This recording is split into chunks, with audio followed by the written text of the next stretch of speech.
बोलो सतगुरुदेव की जय हो।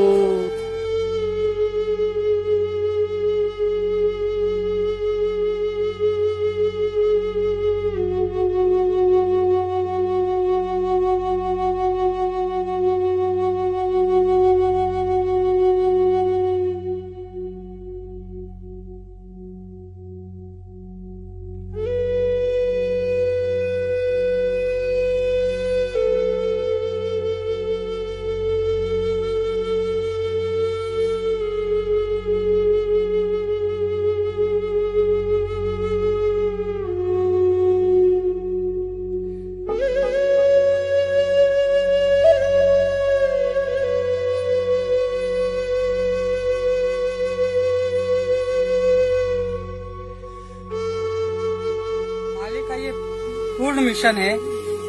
मालिक चाहते हैं कि सब एक बने और मालिक एक बनाने के लिए ही सारे धर्मों के ऊपर उन्होंने व्याख्यान दिए हैं। परमात्मा ने सबको एक करने के लिए। तो अब हमारे गांव राजगढ़ में एक हरिजन समाज है, वो बंगी समाज से है, वो भगत बना। अब हम उसके यहाँ भोजन भंडारा नहीं करेंगे तो आप बताओ जाति टूटेगी क्या? तो मालिक का मिशन फेल हो रहा है ना। आप भंडारा बंद करवा रहे हो। अरे भंडारा से तो जाति टूटेगी। जाति कैसे टूटेगी? हम एक कैसे बनेंगे?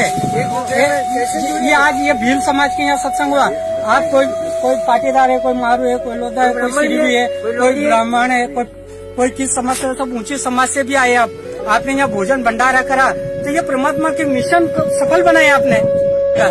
विष्णुदास को हमने अरदास लगाई थी कि विष्णुदास आपने हम हमेशा परमात्मा के साथ रहे और अब भी हम परमात्मा के साथ है। आप राजगढ़ में एक पुस्तक है, उसके ऊपर आप डिबेट करो। ये पुस्तक हमारे पास आई है, बरवाला के सच्चाई का षड्यंत्रकारी उनका भाई, ये पुस्तक आया। आप इसके ऊपर डिपेंड करो। अब हम तो इतने जानते नहीं कहा तो मैं क्या, अपन 1 करोड़ 1.25 करोड़ मालिक के भगत है और एक पानी पत्ता सा बेचने वाला पवन दास, एक 1.25 करोड़ भगत को एक पवन दास नहीं मान रहा तो अपन ने क्या बाढ़ जो की क्या ज्ञान सीखा? अपन ने क्या सीखा? सारे मिलकर राष्ट्रपति से शिकायत करो। सारे के सारे अपन पेशी पे तो जाते हैं, एक बार राष्ट्रपति के पास चले जाओ उस पवन दास के विरुद्ध में। है एक पानी पत्ता सा बेचने वाला, एक पानी पत्ता, मतलब सच्चाई से डर लग रही उनको। एक आदमी सच्चाई, मालिक ने कहा है कि चोर चुरावे तुमड़ी गाड़े पानी माई, जो गाड़े जो ऊपर आवे। एक भगत से सच्चाई को ऊपर ले आए। आप 125 करोड़ हर धर्म के लोगों को, हर मजहब के लोगों को आप डिबेट के लिए चैलेंज देते हो। एक भगत ने आपको चैलेंज दिया, आपकी थर कांप रहे, आपका डरपोक हो रहे, आप कायर बन गए, आपकी चोरी आप सब जगत के सामने जा रही, आप डर गए। चोर कभी मारता नहीं है भक्तों, चोर कभी नहीं मारता है। पर चोर को कह दो कि मैंने तेरे को पहचान लिया है, फिर देखो आपकी खाल खेल देता है। फिर दुनिया का कोई डॉक्टर आपको सुधार नहीं सकता है, ऐसा मारता है वो चोर। नहीं तो चोर कभी मारता नहीं है। पर आपने कह दिया कि ये मैनेजमेंट वाले चोर है तो ये सारे मारने लग गए। आज देखो, आज यहाँ पुलिस के पास चले गए थे। काय के लिए चले गए थे? क्योंकि इनकी पोल उजागर हो जाएगी। हमको फिर दुनिया दौड़ा के मारेगी, सच्चाई सामने आ जाएगी। चोर को अपन पहचान लिया ना कि ये चोर है, तो चोर क्यों नहीं मारेगा भाई? चोर का स्वभाव है, चोर मारता नहीं है कभी भी। ये भगत कहाँ है? अगर भगत होते यहाँ आते, भंडारा करते और मालिक की चर्चा करते। अब मालिक के कोई चर्चा कर ही नहीं सकते। अब उनको चर्चा कहाँ करी? चौकी पे गए, पुलिस थाने में गए, उनको दबाव बनाया, वहाँ गए। मालिक के पास कोई आया? एक भी मैनेजमेंट वाला आया तो बताओ भाई, दो मैनेजमेंट वाला आया, क्यों नहीं आया? वो यहाँ मालिक का काम नहीं हो रहा था क्या? चोर है ना, तो चोर क्यों डर रहे मालिक से? क्यों डर रहे? सच्चाई से क्यों डर रहे? आओ ना, यहाँ बंदगी करो ना, यहाँ मालिक का ज्ञान चर्चा करो ना और मालिक को छुड़ाने की बात करो ना। आप क्यों अलग बता रहे इनको? क्योंकि आप चोर हो। ये सत सेवकों ने चोर को पहचान लिया और इन सत सेवकों ने कहना चालू कर दिया कि मैनेजमेंट वाले चोर है, मैनेजमेंट वाले चोर है। तो चोर तो मारेगा भाई। जानता चोर तो चोर का स्वभाव है, चोर मारता कभी नहीं है। पर आप कह दोगे कि हमने आपको पहचान लिया, फिर आपको मारेगा वो। जान से भी मार देगा। क्यों? हाँ, क्यों? उनको भी डर है, दुनिया हमको मार देगी। हम इनको नहीं मारेंगे, दुनिया हमको मार देगी। रगड़ा ये है, तो सच्चाई ये है ओरिजिनल। तो सर जी ये बताइए, मैनेजमेंट लोग तो कहते हैं गुरुजी का आदेश आता है, गुरुजी का आदेश आता है। भगत जी, गुरुजी का आदेश कभी 4 युग का एक प्रमाण भी दे दो आप। 4 युग का कि भंडारा मत करो। हमने विष्णुदास जी से कहा था, मैंने खुद कहा था विष्णुदास जी आपने शाक पूरी हलवा खोपरा पाक गुलाब जामुन बनाते थे, तो आपने बोला ठीक है। फिर आपने कहा कि मालिक का आदेश नहीं है शाक पूरी रखो, तो हमने शाक पूरी रखी। फिर आपने कहा शाक पूरी का आदेश नहीं है दाल चावल रखो, तो हमने दाल चावल का भंडारा करते थे। फिर आपने कहा दाल चावल का आदेश नहीं है पोया का आदेश है, तो हमने पोहे रखे थे। और फिर आपने पोहे भी बंद करवा दिए। और फिर आपने कहा कि अब चाय बिस्कुट से, अरे भाई चाय बिस्कुट से कैसे भंडारा होगा, कैसे होगा? हमारे आदिवासी लोग तो चाय बिस्कुट तो खाते नहीं है। बच्चे आते हैं बिस्कुट डुबावे, 4 बिस्कुट दे, 4 बिस्कुट में मुंडा में लेता दे, आधू बिस्कुट तो नीचे पड़ी जाए। अब खाए 4 बिस्कुट में 1 बिस्कुट खाए और सत्संग सुनवा नहीं दे। तो हमने विष्णुदास जी से, मैंने खुद कहा विष्णुदास जी से कि 2 रुपए किलो हमको चावल मिलते हैं सरकार की तरफ से, 2 रुपए किलो चावल मिलते हैं, 1 रुपए किलो हमको गेहूं देती है सरकार, हमें ये भंडारा करने के लिए दे दो। हमको ये चाय बिस्कुट का मत क्यों भाई, दाब के तो खा लेंगे हम, तो बच्चे हमारे और सत्संग भी बढ़िया सुनेंगे। तो अगर 2 रुपए किलो बिस्कुट मिलते हैं तो आप ट्रकों बंद भेज दीजिए, हम उल्लंघन नहीं करेंगे। अगर 2 रुपए किलो शक्कर मिलती है आप ट्रकों बंद भेज दीजिए, हम कोई उल्लंघन नहीं करेंगे। अगर 2 रुपए किलो चाय पत्ती मिलती है आप ट्रकों बंद भेज दीजिए, हम कोई उल्लंघन नहीं करेंगे। हम कोई उल्लंघन नहीं करें, हम कोई आज्ञा तोड़ना नहीं चाहते, लेकिन आप हमको मजबूर बनाते हैं, हमारा पेट काटते हैं और हमको गुरु जी से दूर करवा रहे हो। सर जी यहाँ सत्संग हो रहा था तो ये रोका गया है यहाँ ये रोकने के लिए आए थे। मालिक का सत्संग यही रोक रहे हैं। मालिक का भंडारा, एक बेटा मालिक का भंडारा करवा रहा और एक बेटा रुकवा रहा। चोर कौन है बताओ, चोर कौन है? रुकवाने वाला चोर है, करवाने वाला चोर नहीं है। धर्मात्मा कौन है? भंडारा कराने वाला धर्मात्मा है, भंडारा रुकवाने वाला पापी है और महापापी है। और पापियों का सर्वनाश होगा, इसी धरती पे होगा और हमारे सामने होगा, जरूर होगा। क्योंकि रावण का भी अंत हुआ था, कंस का भी अंत हुआ था, दुर्योधन का भी अंत हुआ था और अब इनका भी अंत होने वाला है। इनकी लड़ाई कोई सत्सेवकों से लड़ाई नहीं है, इनकी लड़ाई कोई लूणा भगत से लड़ाई नहीं है, इनकी लड़ाई डायरेक्ट परमात्मा से लड़ाई है इनकी। और परमात्मा इनको ऐसा निपटाएगा। अब ये डर गए हैं, इनके पैर के नीचे की जमीन खिसक गई है। ये हमने क्या कर दिया है, हम ये क्या कर रहे हैं? ये मरने में भी नहीं बचेंगे। इनके बच्चों को, इनके परिवार को कोई धूप देने वाला नहीं मिलेगा। नहीं तो देख लो रावण और कंस, इनके परिवार में कोई धूप देने वाला नहीं रहा। इनकी लड़ाई कोई लूणा भगत से नहीं थी, इनकी लड़ाई किसी और से नहीं थी, इनकी लड़ाई केवल परमात्मा से थी। परमात्मा का भंडारा रुकवा रहे, परमात्मा से टक्कर ले रहे हैं। ये इतने बड़े पापी है, ये मानव समाज में इनको जीने का हक नहीं है। पूरे मानव समाज, पूरी पृथ्वी पे इनको कोई रहने का हक नहीं है। जो परमात्मा का विरोधी है वो परमात्मा के अंश के और परमात्मा के बच्चों को रोक नहीं पाएगा। परमात्मा के बच्चों को कोई भी रोक नहीं पाया आज तक। प्रहलाद, अकेला प्रहलाद ने भक्ति करी है, परमात्मा प्रकट हुए, छाती फाड़ दिया ना उसकी, इनकी भी छाती फाड़ देगा। मीराबाई ने अकेली ने भक्ति करी है, आज तो इतनी सारी संगत है। ये लूणा भगत के भाग्य है, इनके पुण्य है, तो यहाँ इतनी संगत आई है। और कहाँ से आई है? ये सब मालिक के बच्चे हैं, ये सब मालिक के बच्चे हैं और मालिक के लिए ये लड़ना चाहते हैं और मालिक के लिए मर मिटना भी चाहते हैं। पर पापी तुम्हारा क्या होगा? तुम्हारा क्या होगा पापियों? तुमने मालिक से टक्कर लिए, किसी सत्सेवक से टक्कर नहीं लिए। तुम मालिक के दुश्मन हो, महापापी हो।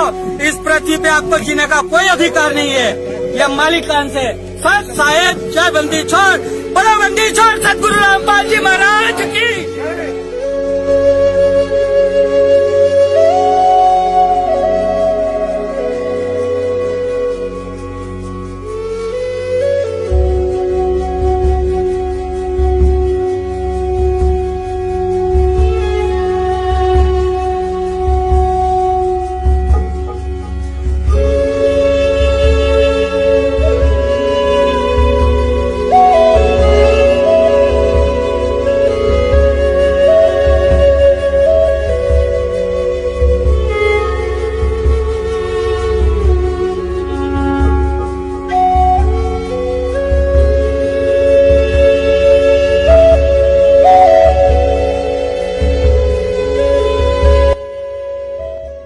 बंदी छोड़ सतगुरु रामपाल जी महाराज जी की जय हो।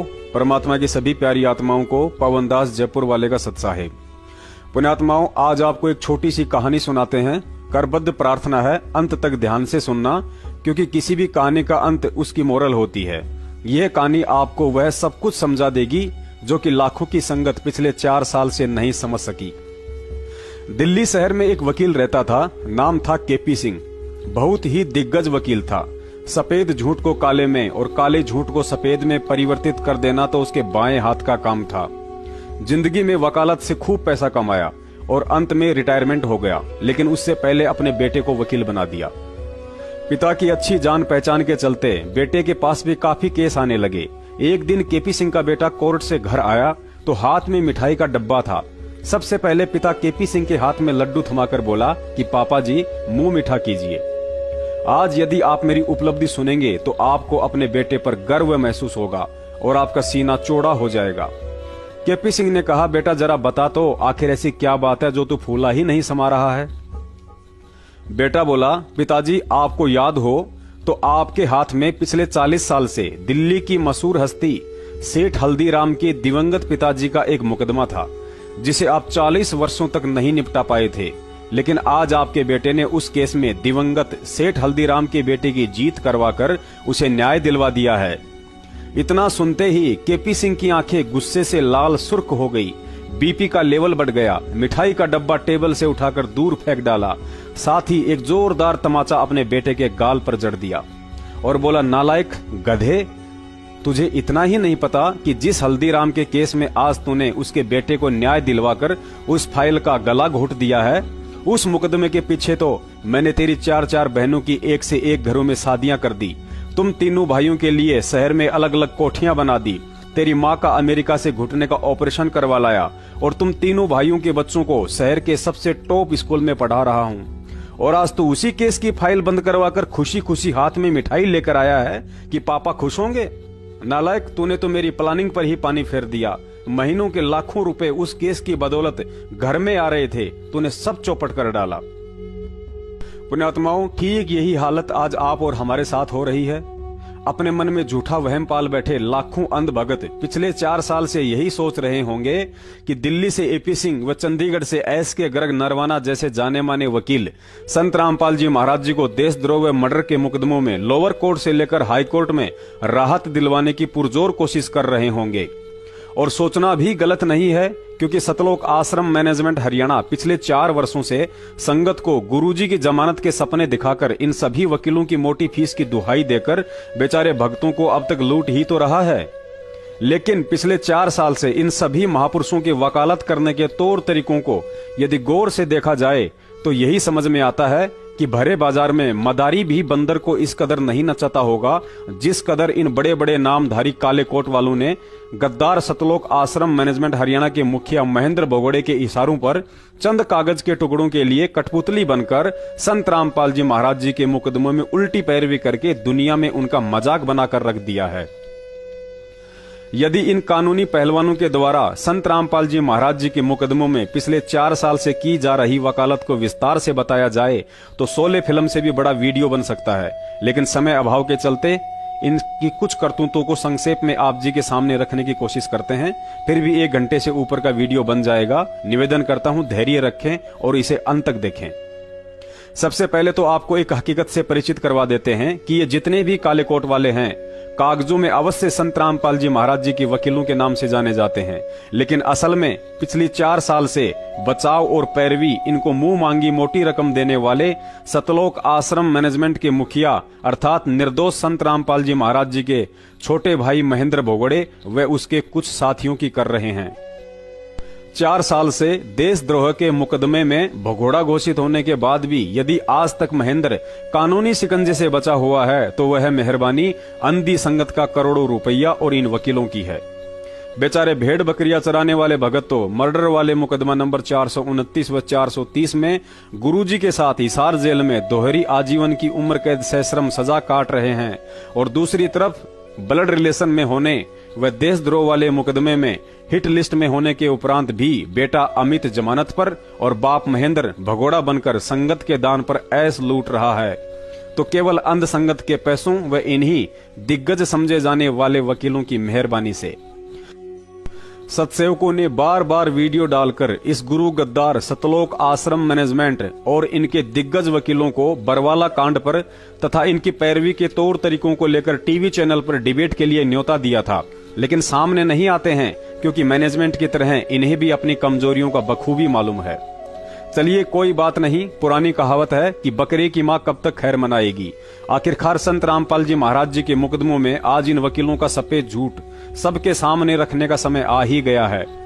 जब संत रामपाल जी महाराज जी के निमंत्रण पर कोई भी धर्मगुरु ज्ञान आधार से आध्यात्मिक ज्ञान चर्चा के लिए सामने आने की हिम्मत नहीं कर पाया, तो महाराज जी ने उनके प्रवचन व इंटरव्यू को आधार बनाकर समाज में उनके पाखंड की पोल खोलनी शुरू की।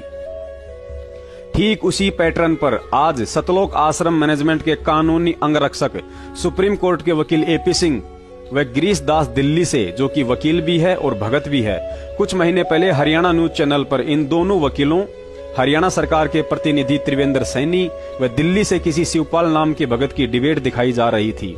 उस डिबेट में सरकारी प्रतिनिधि त्रिवेंद्र सैनी की बरवाला कांड को लेकर कमजोर जानकारी के चलते इन दोनों वकीलों ने उस 1 घंटे 14 मिनट की डिबेट में जमकर झूठ के चौके छक्के लगाए थे। लेकिन शायद ये दोनों पहलवान भूल गए थे कि परिवर्तन इतिहास का अटल नियम है और उसी डिबेट पर कभी तुम्हारी झूठ के भी चौके छक्के लग सकते हैं। इस पहले वीडियो में सुनिए इन दोनों वकीलों की सीरियल वाइज झूठ और उवाबाई। इस वीडियो में गिरीश दास ने सरकारी प्रतिनिधि त्रिवेंद्र सैनी को यह बात कहकर दबा डाला कि जब सरकारी डॉक्टर्स के पैनल ने संत रामपाल जी महाराज जी को 19 नवंबर 2014 तक कंप्लीट बेड रेस्ट की सलाह दी थी, तो प्रशासन ने उन सरकारी वकीलों के मेडिकल सर्टिफिकेट को ना मानते हुए क्यों एक दिन पहले ही अर्थात 18 नवंबर के दिन ही संत रामपाल जी महाराज जी को गिरफ्तार करने के लिए सतलोक आश्रम पर अटैक कर डाला। उसके बाद जनाब एपी सिंह ने भी यही आरोप लगाया कि संत रामपाल जी महाराज जी आश्रम में ही थे, वे कोई चाइना या नेपाल के बॉर्डर से भाग तो नहीं रहे थे, वे कोई आतंकवादी तो नहीं थे। फिर ऐसी क्या वजह थी कि प्रशासन ने 19 तारीख के बजाय 18 तारीख के दिन ही आश्रम पर अटैक कर दिया? एक और दिन क्यों इंतजार नहीं किया?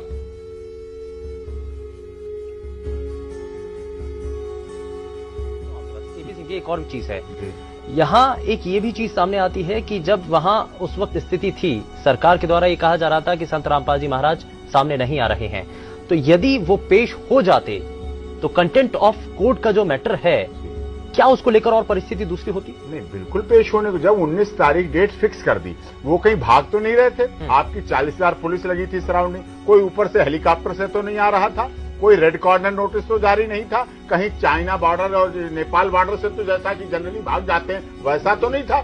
जब आपको पता है पेशेंट हैं, आश्रम के अंदर हैं, आप तो टाइट रखे, बाहर सिक्योरिटी आपकी टाइट, बहुत अच्छी बात। पुण्यात्माओं, यह सच हो सकता है कि संत रामपाल जी महाराज जी को सरकारी डॉक्टर्स के पैनल ने 21 नवंबर तक आराम करने की सलाह दी हो, लेकिन काल को चैन कहा था कि 21 तारीख के दिन संत रामपाल जी कोर्ट में उपस्थित होकर वापस आ जाएं और दोबारा से आश्रम में पहले की तरह सत्संग शुरू हो जाए। इसके लिए काल ने अपने एजेंट सतलोक आश्रम के प्रवक्ता राज कपूर और महेंद्र भगोड़े में प्रेरणा करके हरियाणा प्रशासन को मजबूरन 19 के बजाय 18 नवंबर के दिन ही सतलोक आश्रम पर कार्यवाही करने के लिए बाध्य कर डाला, क्योंकि 16 नवंबर के दिन ही सतलोक आश्रम के प्रवक्ता राज कपूर और संत रामपाल जी महाराज जी के गद्दार भाई महेंद्र ने कालवश होकर मीडिया के माध्यम से यह कहकर पूरे हरियाणा प्रशासन में भयंकर खलबली मचा डाली कि संत रामपाल जी महाराज आश्रम के अंदर नहीं हैं, हमने परसों ही उनको स्वास्थ्य इलाज के लिए बाहर शिफ्ट कर दिया है। सतलोक आश्रम ने एक नया दावा करके सबको चौंका दिया है कि संत रामपाल इस वक्त सतलोक आश्रम बरवाला के अंदर मौजूद ही नहीं है। हमारे साथ सतलोक आश्रम के प्रवक्ता राज कपूर हैं। कपूर साहब, कहाँ गए संत रामपाल?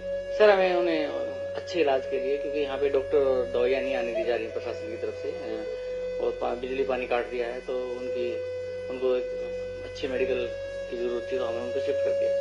कब किया गया उन्हें यहाँ से शिफ्ट और कहाँ किया गया? सर देखिए, ये तो मैं नहीं बता पाऊंगा कि कहाँ किया गया है, लेकिन कल रात को हमने शिफ्ट किया है। लेकिन पुलिस का दावा है कि कड़े सुरक्षा प्रबंध किए गए हैं, आसपास पूरे नाकाबंदी की हुई है, हर एक रास्ते को सील किया गया, आश्रम से आने और जाने वाले रास्तों को। तो ऐसे में इतने कड़े प्रबंधों के बीच कैसे संत रामपाल को यहाँ से शिफ्ट कर दिया गया? देखिए सर, पुलिस आने वाले को रोक रही है, आने वालों को रोक रही है, जाने वालों को नहीं रोक रही। नहीं, लेकिन जिसके लिए पूरे इंतजाम किए गए हैं, पूरी नाकाबंदी की गई है संत रामपाल की गिरफ्तारी के लिए, तो क्या संत रामपाल को तो बाहर जाने नहीं देगी है इतनी आसानी से पुलिस? तो वो तो प्रशासन बताएगा सर, इस बारे में क्या जवाब दे सकता हूँ, वो तो उनका काम है। लेकिन एकदम सुबह तक आपका बयान कुछ और था, एकदम से आप पलटे हैं कि संत रामपाल आश्रम में नहीं है। सुबह तक आपका कहना था कि वो वही है, यही है। नहीं, मैंने ये नहीं कहा सुबह तक यही है। हमने ये कहा था कि वो कोर्ट जाएंगे और कोर्ट जाने में असमर्थ थे और इलाज की जरूरत थी, इसलिए हमने उनको शिफ्ट करना उचित समझा और हमने शिफ्ट कर दिया। अभी 21 नवंबर नेक्स्ट हियरिंग है, तो क्या उस 21 नवंबर को हाईकोर्ट के सामने पेश होंगे संत रामपाल? देखिए, मैं तो पहले से कहता आया हूँ कि यदि वो स्वस्थ होंगे तो जरूर पेश होंगे। ये थे सतलोक आश्रम के प्रवक्ता राज कपूर। इन्होंने दावा कर दिया है कि संत रामपाल आश्रम के अंदर मौजूद नहीं है, उन्हें किसी हॉस्पिटल में शिफ्ट कर दिया गया है, लेकिन कब, कैसे और कहां, इसका किसी भी सवाल का जवाब नहीं है। और इतनी कड़ी नाकाबंदी के बावजूद आखिर संत रामपाल कैसे इस आश्रम से बाहर ले जाएंगे, इसका जवाब शायद पुलिस प्रशासन के पास होगा। हमारे साथ संत रामपाल जी के भाई महेंद्र दास भी मौजूद हैं, इनसे जानेंगे। महेंद्र दास जी, अचानक से हालात काफी बिगड़ते नजर आ रहे हैं, तो ऐसे तो काफी नुकसान होने की आशंका है। ऐसा हम तो शांतिपूर्ण तरीके से बैठे हैं, अपने आश्रम के अंदर हैं और ये बल प्रयोग करना चाहते हैं, हमें नाजायज तंग कर रहे हैं। लेकिन आश्रम के लोग भी जैसे टकराव की स्थिति में नजर आ रहे हैं, तो क्या कोई बीच का रास्ता नहीं निकल सकता? बीच का तो यही है कि माननीय न्यायाधीश को चाहिए कि अपने विचार करे। हमको डकैत तो नहीं है, इतना बड़ा ये केस नहीं है, एक कोर्ट के अवमानना केस उन्होंने खुद बनाया, खुद सुन रहे हैं, इसमें न्याय की उम्मीद है। लेकिन जिस तरह से पुलिस कह रही है या तो गिरफ्तारी करनी पड़ेगी क्योंकि हाईकोर्ट के आदेश हैं, तो क्या संत रामपाल आत्मसमर्पण कर सकते हैं? अब वो यहाँ है नहीं, तो स्वास्थ्य इलाज करवा रहे हैं, बाहर गए हैं, बाहर शिफ्ट कर दिया हमने परसों। एक सबसे बड़ा सवाल यही है कि आपका कहना है कि संत रामपाल आश्रम के अंदर मौजूद नहीं है। अगर संत रामपाल आश्रम के अंदर मौजूद नहीं है तो क्यों फिर पुलिस को रोका जा रहा है? पुलिस अगर जाकर के चेक करती है संत रामपाल नहीं होंगे तो पुलिस वापस चली जाएगी। क्योंकि यहाँ कल एसडीएम ने और डीसी ने बताया, एसडीएम आदेश पड़ रहा था कि हमने इसको सील कर लिया है, नाजायज तरीके से सील करने के आदेश दिए, अपने आश्रम को नहीं छोड़े, आश्रम की सुरक्षा के लिए बैठे हैं अब। ठीक है, ओके। तो ये थे महेंद्र दास, संत रामपाल के भाई हैं और जो आश्रम के प्रवक्ता राज कपूर ने हमसे बात की। इनका कहना है कि आश्रम के लोग किसी भी हाल में पीछे नहीं हटेंगे, यानी कि अगर पुलिस आगे जाएगी तो इनका कहना है कि यह लोग अपनी जान तक देने के लिए तैयार हैं, यानी कि सीधा सीधा कह सकते हैं कि टकराव की स्थिति यहाँ पर पैदा हो चुकी है। अब देखना होगा कि ऐसे हालातों में आखिर इस मामले का निपटारा कैसे होगा, कैसे हाईकोर्ट के आदेश का पालन होगा और कैसे हो पाएगी संत रामपाल की गिरफ्तारी। सतलोक आश्रम के इन दो मुख्य व्यक्तियों के इस भड़काऊ बयान से भी प्रशासन ज्यादा हरकत में नहीं आया, क्योंकि प्रशासन ने सोचा कि जब 5 दिन से धारा 144 लग रही है, आश्रम को हजारों पुलिसकर्मियों ने चारों तरफ से घेर रखा है, तो भला संत रामपाल जी को आश्रम से बाहर कौन लेकर जा सकता है। प्रशासन ने इन दोनों के इस बयान को झूठा इंटरव्यू समझकर जल्दबाजी में कोई एक्शन नहीं लिया ताकि किसी को कोई भारी नुकसान ना हो। जब मैनेजमेंट वालों ने देखा कि हमारी दाल नहीं गली और पुलिस तो उल्टा संयम दिखा रही है, तो इन कॉल एजेंटों ने सीधा ही प्रशासन व कोर्ट को सतलोक आश्रम पर जबरन अटैक करने के लिए यह बयान देकर खुली चुनौती दे डाली कि आज हमने यह तय किया है कि 17 तारीख तो क्या, इससे आगे भी संत रामपाल जी महाराज यदि खुद भी कोर्ट में जाना चाहेंगे तो उन्हें नहीं जाने दिया जाएगा।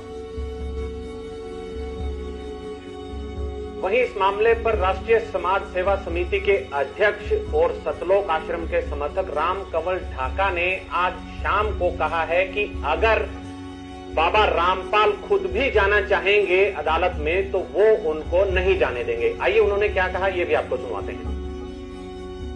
न्यायालय जाना चाहें तो संत रामपाल जी महाराज को भी हमारी 1 लाख लोगों की लाशों के ऊपर से गुजरना पड़ेगा, ये आज हमने निर्णय लिया है सर। इसलिए किसी भी सूरत में 17 तारीख तो क्या, उससे आगे भी हम संत रामपाल जी महाराज को किसी भी झूठे मुकदमे में न्यायालय में उपस्थित नहीं होने देंगे। जी, तो काफी सरगर्मी हो गई है, माहौल तनावपूर्ण बनता जा रहा है। पुण्यात्माओं, इस बयान को सुनने के बाद प्रशासन के पास 19 तारीख तक इंतजार करने वाले सारे ऑप्शन स्वतः ही खत्म हो जाते हैं, क्योंकि सतलोक आश्रम मैनेजमेंट के प्रवक्ताओं ने स्पष्ट कर डाला कि ना ही तो आज और ना ही आज से आगे संत रामपाल जी को किसी भी कीमत पर कोर्ट में हाजिर नहीं होने दिया जाएगा। तो फिर प्रशासन क्या मूर्ख है जो 40,000 पुलिस फोर्स को लेकर सर्दियों में 19 तारीख तक का इंतजार करेगा, क्योंकि मैनेजमेंट के बयान के अनुसार तो 21 नवंबर को भी आश्रम की तरफ से यही ठेंगा दिखाया जाना था। अतः अब इन दोनों वकीलों की मोटी बुद्धि में यह बात घुस जानी चाहिए कि यही वो मुख्य कारण था जिसकी वजह से हरियाणा प्रशासन को ना चाहते हुए भी 19 नवंबर के बजाय 18 नवंबर के दिन ही सतलोक आश्रम बरवाला पर कानूनी कार्यवाही करनी पड़ी थी। लेकिन आज तक इन्होंने कोर्ट में जाकर गुरुजी के पक्ष में यह पॉइंट नहीं रखा, क्योंकि इस पॉइंट से गुरुजी निर्दोष और मैनेजमेंट दोषी साबित होता है, और यदि मैनेजमेंट ही जेल चला गया तो फिर इन वकीलों की जेब कौन भरेगा। फिर भी इन वकीलों को कोई शंका हो या समझ में नहीं आया हो तो वीडियो के अंत में दास के नंबर मिल जाएंगे, कॉल करके पूछ सकते हैं। इन्हें संतुष्ट करने के लिए दास के पास और भी कई बड़े बड़े सबूत हैं।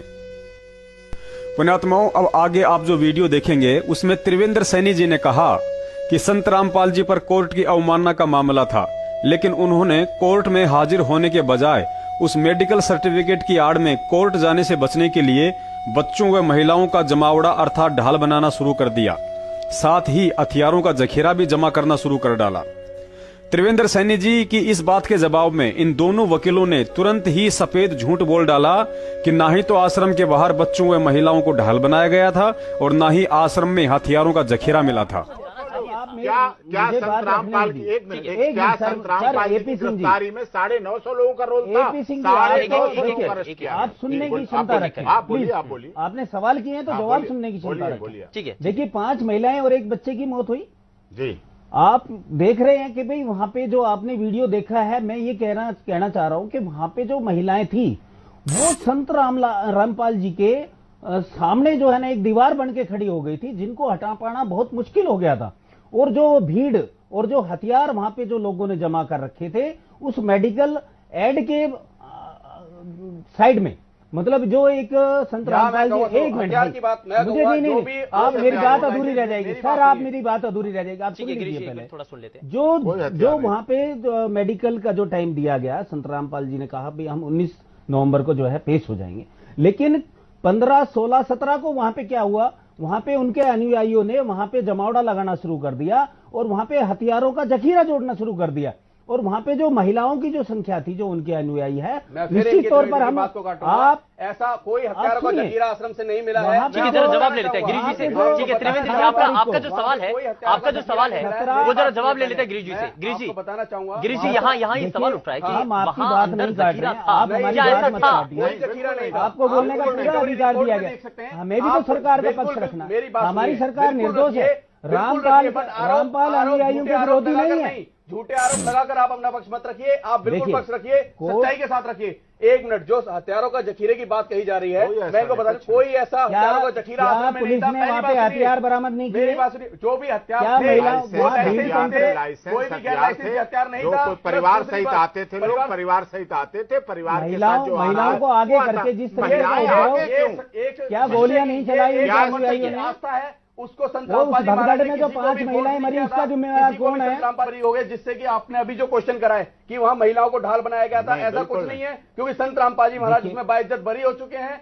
वहां पर किसी भी महिला को, किसी भी बच्चे को कोई ढाल नहीं बनाया गया था। और रही बात हथियारों के जखीरे की, वहां पर ऐसा कोई भी, आप पुलिस रिपोर्ट देखिए ना, पुलिस रिकवरी रिपोर्ट देखिए कि कौन सा हथियारों का जखीरा। लगता है सतलोक आश्रम मैनेजमेंट की तरफ से इस झूठे प्रवक्ता गिरीश दास ने अभी नई वकालत शुरू की है। इसे वकील होकर अभी ढंग से झूठ बोलना भी नहीं आता है, क्योंकि उसके लिए भी टैलेंट की जरूरत होती है। कहते हैं ना कि नकल में भी अकल की जरूरत होती है। अरे भाई, वर्षों से एपी सिंह के साथ रह रहे हो, कम से कम इतना हुनर तो सीख लिया होता कि शब्दों के माध्यम से कौवे को कैसे बगुला सिद्ध किया जाता है। त्रिवेंद्र जी ने बिल्कुल सत्य कहा कि मेडिकल की आड़ में आश्रम के बाहर बच्चों व महिलाओं को ढाल बनाया गया था, क्योंकि मैं पवन दास उस घटना के समय वहां मौजूद था और इन बच्चों व महिलाओं को ढाल बनता देख उस समय पूरी दुनिया ने भी मीडिया के माध्यम से आंखों से देखा था। फिर भी तुम लोगों को इस डिबेट में झूठ बोलते हुए जरा भी शर्म नहीं आई। गिरीश भैया, लाखों भक्तों की भीड़ अंधी और मूर्ख हो सकती है जो आपकी इस उवाबाई पर यकीन कर ले, लेकिन दुनिया इतनी मूर्ख नहीं है। देखिए इस वीडियो में जो उस समय मीडिया वाले भी बार बार यही सवाल कर रहे थे कि मामला संत रामपाल जी महाराज व कोर्ट के बीच में है, फिर इन बच्चों व महिलाओं को क्यों ढाल बनाया जा रहा है। और इन नालायकों ने तो वहां भी सफेद झूठ बोल दिया कि बच्चों व महिलाओं को यहाँ हमने नहीं बैठाया, ये अपनी मर्जी से बैठे हैं। जबकि तुम गद्दारों ने तो इस दास की आंखों के सामने उन बच्चों व महिलाओं को जबरन संत रामपाल जी महाराज जी के झूठे आदेश बता कर 2 शिफ्टों में हाथों में तख्तियां देकर बैठाया करते थे, ताकि अंत में प्रशासन आश्रम पर अटैक करने के लिए मजबूर हो जाए और संत जी को जेल। बच्चे और महिलाओं को इसके बीच में लाने का क्या संदर्भ? बच्चे महिलाएं हम नहीं लेके आए, बच्चे महिलाएं आप भी बीमार, आप हटा भी तो नहीं रहे उनको। किसको? बच्चे और महिलाओं को नहीं हम हटा रहे हैं, लेकिन वो जिद कर रहे हैं। अब उनकी जिद के आगे हम क्या करें? वो भी संत रामपाल जी महाराज के अनुयायी। रही बात आश्रम के अंदर हथियारों का जखीरा जमा करने की, तो यह बात भी बिल्कुल सत्य है। संत रामपाल जी महाराज जी को बंधक बनाकर इन सतलोक आश्रम के गुंडों ने बाहर से सैकड़ों की संख्या में कैंसीट और भारी मात्रा में डंडे और पथराव के लिए आश्रम की छत पर पत्थरों का इंतजाम कर रखा था। इसके अलावा सतलोक आश्रम मैनेजमेंट के द्वारा बाहर से भी कुछ हथियारबंद गुंडे बुलवाए गए थे, जिन्हें भगत बनाकर पुलिस प्रशासन के आगे उनके हाथों में जलती हुई मसाले, डंडे व पेट्रोल बम देकर खड़ा कर दिया गया था, क्योंकि महेंद्र सहित इन सभी गुंडों का यही मकसद था कि हर हाल में संत रामपाल जी की बदनामी और उन्हें जेल करवानी है। देखिए उन किराए के गुंडों का उत्पात और आश्रम के अंदर से जब्त लाठी डंडे। सतलोक आश्रम सरकार के लिए चुनौती बन चुका। रामपाल अब सलाखों के पीछे है, लेकिन अब भी पुलिस को उसके आश्रम से आपत्तिजनक सामान बरामद हो रहे हैं। सतलोक आश्रम में फिर से असले मिले हैं, साथ ही बुलेट प्रूफ जैकेट भी बरामद किया गया है। पुलिस वालों को हैरानी तब हुई जब इस आश्रम में हजारों की संख्या में लाठियां बरामद की गई।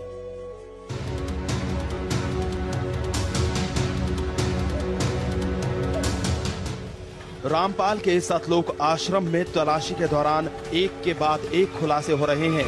पुलिस में बन चुके सतलोक आश्रम से रविवार को पुलिस ने कई हथियार और बुलेट प्रूफ जैकेट बरामद किए, लेकिन सबसे हैरान करने वाला था हजारों लाठियों का जखीरा।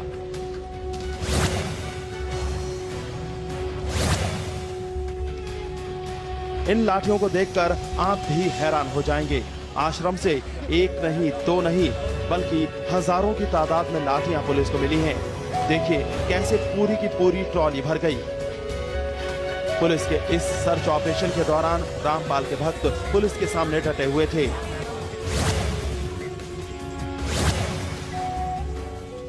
आश्रम से लाठियों के अलावा खतरनाक हथियारों का मिलना भी जारी है,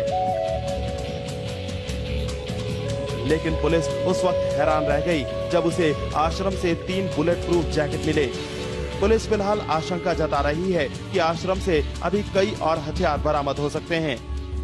आश्रम की सर्च जारी है, बहुत बड़ा एरिया है। आज की सर्च में 9 वेपन्स और बरामद हुए हैं और 3 बुलेट प्रूफ जैकेट भी बरामद हुई है।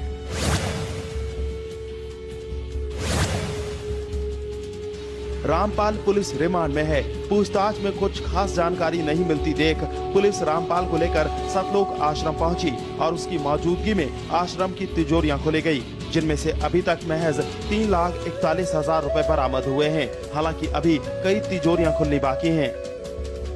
अभी कई तिजोरियां ऐसी हैं जो खुलनी बाकी हैं और जो है सामान कैश इसमें बरामद हुआ है। लगभग 3,41,000 का कैश है जो बरामद हुआ। जांच में अभी जो है जांच जारी, अभी वो पुलिस रिमांड पे उनसे पूछताछ जारी है। रिमांड के दौरान रामपाल ने पुलिस को कई अहम सुराग दिए थे, जिनकी पड़ताल करने के लिए पुलिस उसे आश्रम लेकर आई थी। देखना यह है कि अभी इस आश्रम के और कितने राज उजागर होते हैं। सुनील कुमार के साथ जगदीप संधू। मीडिया वाले ने एपी सिंह के सामने सरकार का पक्ष रखा और बोला कि कहा जाता है सरकार को इसलिए यह कार्रवाई करनी पड़ी कि बार बार बुलाने पर भी संत रामपाल जी महाराज कोर्ट में पेश नहीं हो रहे थे। क्या ये बात सही है? इसके जवाब में एपी सिंह ने बताया कि वे बीमार थे, जिसका मेडिकल सर्टिफिकेट हमने कोर्ट में पेश किया था और डॉक्टर्स ने भी उन्हें बाहर आने जाने, यहाँ तक कि अखबार पढ़ने और टीवी तक देखने के लिए भी मना किया था और कहा कि 19 तारीख तक उम्मीद है वे ठीक हो सकते हैं, यानी कोर्ट में जाने के लायक हो सकते हैं। पहले तो हम दर्शकों को बता देते हैं कि एपी सिंह जी इस डिबेट में बरवाला कांड के ऊपर जिस भी प्रकरण में सफाई दे रहे हैं, ये सब बातें इन्हें सतलोक आश्रम मैनेजमेंट की तरफ से लिख कर दी गई हैं, न कि एपी सिंह ने अपनी आंखों से देखी थी और न ही इस कांड से पहले संत रामपाल जी महाराज जी से इस वकील साहब का कोई रिश्ता नाता था। आपको ये भी बता देते हैं कि आजकल के 90% वकील सिर्फ पैसों के दम पर काले को सफेद में और सफेद को काले में तब्दील करने तक ही सीमित रहते हैं, जैसे कि निर्भया रेप कांड में इसी एपी सिंह वकील ने किया था। पूरी दुनिया जानती है कि निर्भया से ज्यादा कसूर उन 4 लड़कों का था जिन्होंने उसके साथ बलात्कार करके उसके गुप्तांग में रोड डालकर बेरहमी से मारा था, लेकिन फिर भी मात्र पैसों के दम पर एपी सिंह ने उन दरिंदों का वकील बनकर इंसाफ का गला घोटने की पुरजोर कोशिश की और उस समय देश का हर नागरिक एपी सिंह से घृणा कर रहा था। बरवाला कांड से कुछ ही दिन पहले सतलोक आश्रम मैनेजमेंट के द्वारा जबरन संत रामपाल जी महाराज जी को इतना बीमार बना दिया जाता है कि अचानक से उनका स्वास्थ्य बेहद खराब हो जाता है। उनके चलने फिरने तक की भी हालत नहीं बच पाती। यानी इतना सीरियस कि टीवी देखने या अखबार पढ़ने से भी मौत हो सकती थी। लेकिन वहां बैठी लाखों की संगत को इस बात की कानों कान तक खबर नहीं होती है कि गुरुजी इस कदर बीमार हो चुके हैं। और साथ में चमत्कार भी हो रहा था, क्योंकि जिस संत की टीवी देखने के लिए आंखें और अखबार पकड़ने के लिए अंगुलियां तक काम नहीं कर रही थी, फिर भला उस संत की जीभ कैसे काम कर सकती है। लेकिन सैकड़ों कमांडों और हजारों की संख्या में आश्रम के बाहर ढाल बनाकर बैठाई गई औरतों को हर आधे घंटे में यह बताया जाता था कि गुरुजी ने यह आदेश दिया है, अब गुरुजी ने ऐसा करने को कहा है। गुरुजी ने कहा है कि मैं कमांडो सेवा से बहुत खुश हूं। और सभी जानते हैं कि जीव तक ना हिल पाने की स्थिति में भी सारी संगत को 17 तारीख की रात्रि में एक और बहुत लंबा आदेश सुनाया गया था कि गुरुजी का आदेश है, आश्रम में जितने भी भगत हैं उन सबको सार नाम दिया जाएगा। जैसे कि सार नाम कोई आलू टमाटर की तरह किसी सब्जी का नाम है, जब मन में आया बांट दो। मैं एक चीज इसमें जोड़ दूं, सरकार का यहाँ पर ये कहना था कि वो सामने नहीं आ रहे थे, संत रामपाल जी महाराज सामने नहीं आ रहे थे, इस वजह से ये एक्शन लेना पड़ा। हाँ नहीं, ये एक्शन लेना पड़ा, चलिए नहीं सामने आ रहे थे ना। NBW प्रोसीडिंग, कोर्ट की प्रोसीडिंग, देखिए कोर्ट की प्रोसीडिंग होती है, केस बना, बेल हुई, बेल रिजेक्ट हुई, अंततः बेल हुई, रिलीज हुआ, उसके बाद अपीयरेंस होना, ना पेश होना, BW होना, NBW होना, प्रोक्लेम्ड ऑफेंडर होना, भगोड़ा बन जाना, इनाम डिक्लेयर हो जाना, ये प्रोसीडिंग है। तो उस प्रोसीडिंग के तहत अगर वो नहीं पेश हो रहे थे, तो जब डॉक्टर्स ने, जो हिसार के डॉक्टर थे, प्राइवेट डॉक्टर नहीं थे, वो गवर्नमेंट हिसार सिविल हॉस्पिटल के डॉक्टर थे, उन्होंने जाके कहा और थ्रू हिसार DC के द्वारा वो डॉक्यूमेंट भेजे गए जिसमें साफ तौर पे कहा गया कि 19/11/2014 तक संत रामपाल दास जी को ट्रेवल करना, रास्ते में आना जाना और मिलना जुलना, टीवी अखबार देखना, ये सब कुछ बैन है। उनको दवाएं दी गई कि ये दवाएं लें, एक सेवादार हो उनके साथ रहे और उसके साथ उनका इलाज हो। 19 तारीख तक संभवतः उनकी स्थिति सही हो जाएगी, वो ठीक हो जाएंगे, फिर उन्हें पेश कर दिया जाएगा, वहां पेश कर देंगे उनको।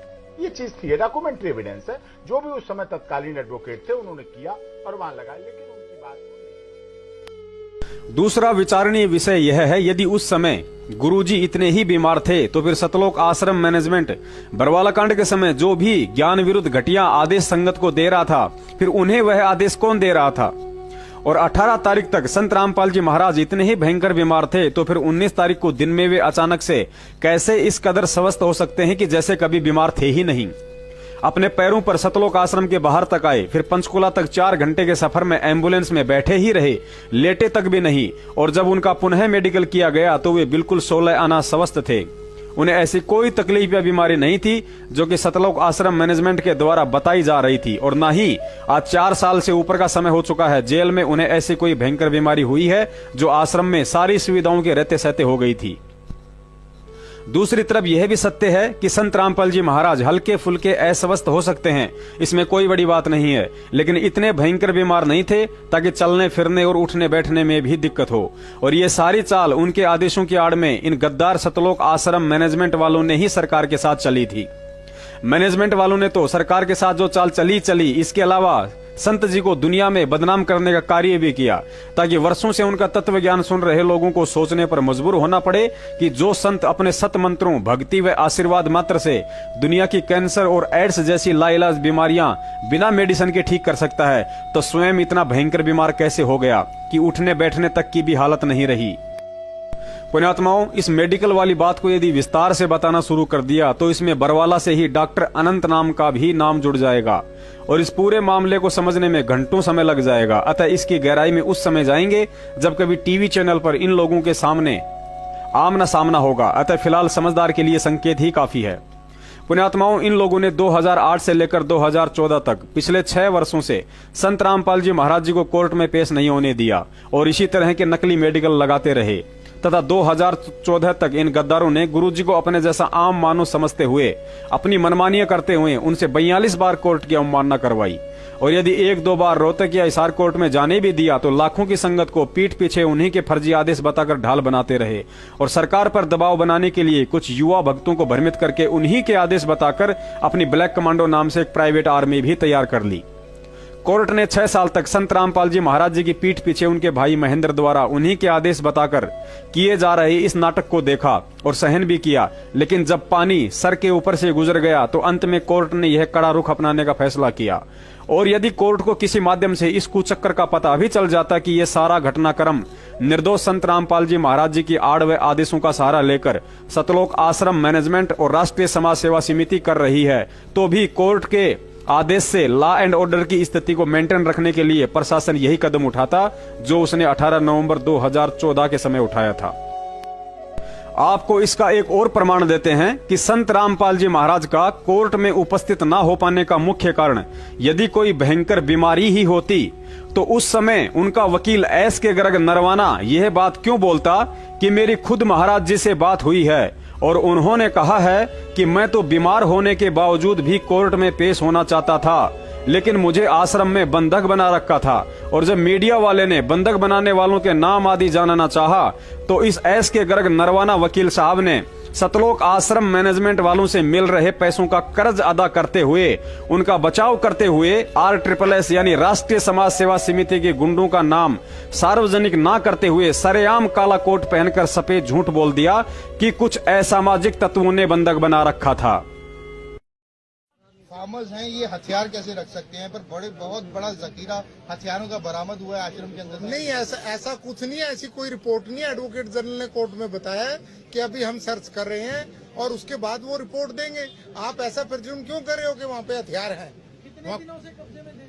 ये जब से ये झगड़ा चल रहा था, जब से कंटेम्प्ट हुई, कोर्ट ने नोटिस दिया, तब से उनकी कस्टडी में थे। लेकिन प्ली ये ली जा रही थी कि मेडिकल सर्टिफिकेट नहीं बीमार हैं। बीमार तो स्टेट ने खुद मेडिकल सर्टिफिकेट गुरुजी का पेश किया था कि ये बीमार है। नहीं, उन्होंने नहीं पेश किया, ये सिर्फ स्टेट ने पेश किया था। आप कह रहे हैं कि इस पूरे जो वाकया हुआ है उसके लिए राज्य सरकार जिम्मेदार है? नो, इस सारे वाकये के लिए जो भी हुआ वो लोग जिम्मेवार हैं जिन्होंने इनको बंधक बना के रखा। ये पहले भी कोर्टों में पेश होते रहे हैं और इस केस में पेश ना होने का मतलब ही नहीं है। और खुद बड़े लॉ अबाइडिंग सिटीजन है और कानून में पूरा विश्वास है, जजों का पूरा मान सम्मान इज्जत और रिस्पेक्ट करते हैं। ये ऐसी कोई बात नहीं। सर, एक सील पर बता पाएंगे कि किन लोगों ने इनको बंधक? उनका नाम इतने लोगों का कैसे पता लगेगा? वहाँ पब्लिक, जनरल पब्लिक थी, हजारों लोग। फॉलोअर्स थे? नहीं, फॉलोअर्स भी हो सकते हैं, वो कोई एंटी सोशल एलिमेंट भी हो सकते हैं, ये कुछ नहीं पता। अब एंटी सोशल एलिमेंट्स क्या करेंगे? क्या पता चलेगा? You enter anybody can enter anywhere. Sir, मंदिरों में और आश्रमों में कोई भी आदमी जा सकता है। सर, उन्होंने कहा, उनके बयान पे ही कोर्ट में बयान हुआ। आज उनके जो एडवोकेट हैं उन्होंने बाबा जी से बात करके कोर्ट में बयान दिया है और कोर्ट ने वो बात रिकॉर्ड की है वकील के बयान। जो आश्रम से बाहर आए हैं समर्थक, उनका आरोप है कि बाबा ने उन्हें जो है अंदर। किसी समर्थक का कोई आरोप नहीं है, बिल्कुल गलत है ये तो यदि समर्थकों ने कहा है, उन्होंने कहा है वहाँ हम आराम से बैठे थे। बाबा तो अकेला आदमी 15,000 लोगों को बंधक बना सकता है, ये बताएं आप। ये बताया आपको ये कि वो बंधक बने हुए थे इसलिए पेश नहीं हो पाए, वरना बीमार भी थे तो एम्बुलेंस में आ सकते थे, परंतु बंधक होने की वजह से नहीं है, बीमार तो थे वो। कहीं आपको पता नहीं है, हमने कही है ये सब बातें। ये कहने का तो ओकेजन था ही नहीं बंधक है, क्योंकि हमें बंधक का पता ही नहीं, हम कोई आश्रम थोड़ी जाते हैं। हमें तो जो इन्फॉर्मेशन आई वो बताया। आप बंधक की तो आज नहीं, अभी तो यहाँ पंचकूला बता रहे थे, कोर्ट में उन्होंने पंचकूला उसके बाद रोहतक जाएंगे, रोहतक जेल में लेंगे। संत रामपाल को आज पंजाब और हरियाणा का हाईकोर्ट में पेश किया गया और हमारे साथ संत रामपाल के वकील हैं। जी नरवाना जी, आज क्या हुआ है हाईकोर्ट में आपके? आज संत रामपाल जी खुद पर्सनली कोर्ट में पेश हुए हैं और उनको पुलिस ने पेश किया है। और संत जी ने ये कहा है कि मैं तो खुद बंधक बना हुआ था, मैं क्या करता, मेरी मजबूरी थी इसलिए मैं कोर्ट में नहीं आ सका। मैं बीमार जरूर हूँ, परंतु बीमार के होते भी मैं कोर्ट में आता। किसने बंधक बनाया था उनको? कुछ लोग थे वहाँ पर, हजारों लोग थे। वो कहने लगे तुमने नहीं जाना, इनको रोका हुआ था। अब पुलिस ने जब इनको छुड़ाया तो ये डायरेक्ट एम्बुलेंस में पुलिस इनको कोर्ट में ले। और कितनी देर से बंधक थे वो? ये तो अब जब से ये झगड़ा चल रहा है ना, तब से बंधक ही थे, 15-16 दिन से शायद। और जो लोग बोल रहे हैं कि उन्होंने बंधक बनाया हुआ था, वो उनका कोई नहीं बोल रहे, लोग नहीं बोल रहा ऐसा। आप ये प्रसार गलत हुआ है। लोग कोई नहीं बोल रहा, सब लोगों ने ये कहा है कि हमें किसी ने बंधक नहीं बनाया हुआ। और जो डेरा में जो असला बारूद सब मौजूद, बारूद कुछ भी नहीं है, अभी तो सर्च भी नहीं हुआ, पुलिस ने किया नहीं है।